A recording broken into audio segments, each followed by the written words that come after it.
عليكم ورحمة الله وبركاته. مرحبا بكم في قناة وصفات مستوحاة من الطبيعة.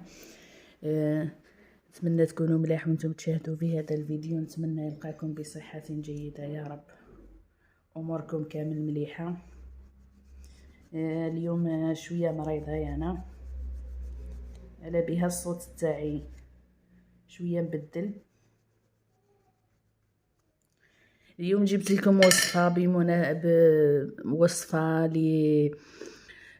طبيعية للسعال الحاد والسعال الموسمي. هاد الايامات بزاف منا يمرضوا بالسعال.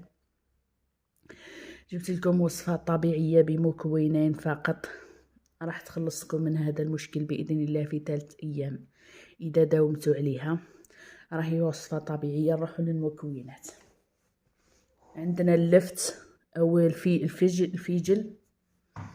كاين اللي يسميوه اللفت وكاين اللي يسميوه الفيجل نورمالمون الفيجل. وعندنا السكر. تقدروا تحطوا السكر، تقدروا تحطوا العسل. من الاحسن اذا عندكم العسل الطبيعي، العسل النحل، تحطوا عسل النحل. وتقدروا تحطوا سكر الحلويات، هذاك اللي يجي ناعم جدا. نروحوا للطريقه. نجيبوا الحبه تاع اللفت، نديروا لها حفره هكذا لداخل فتحه.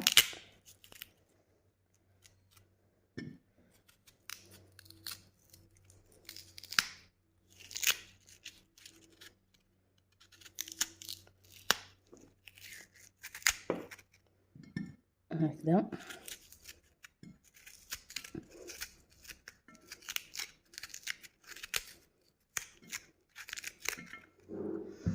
فتحه هكذا. نحطوا فيها السكر، افتحوها نتوما مليح انا باش تفهموا برك. حطوا فيها السكر هكذا. نحيو لها هذه من تحت باش نحيو لها هذه هكذا. جيبوا السيلوفان،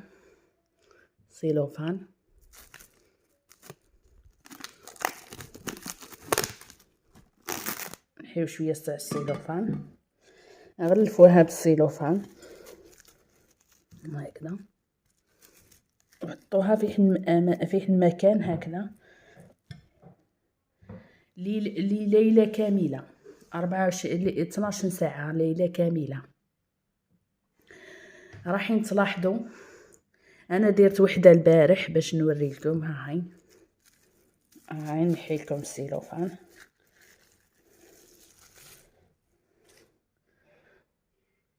هاي شوفوا كيف طلقت السيرو هذا ديالها هكذا. طلقته هكذا. ذوقوا هذا السيرو. الذوق تاعو مليح. هذا شربوه للاطفال تاعكم والله ليكم انتم الكبار. راهو فعال جدا للسعال الحاد والموسمي هذا تاع الايامات هادو. شربوه في 4 مرات في النهار، 3 5. المهم شربوا كل ما يجيكم السعال شربوا، وراحين تلاحظوا فرق كبير باذن الله تعالى. والى اللقاء في مزيد من الوصفات. خليوا لي تعليقات من الوصفات اللي تحتاجوهم، والى اللقاء في وصفات اخرى ان شاء الله.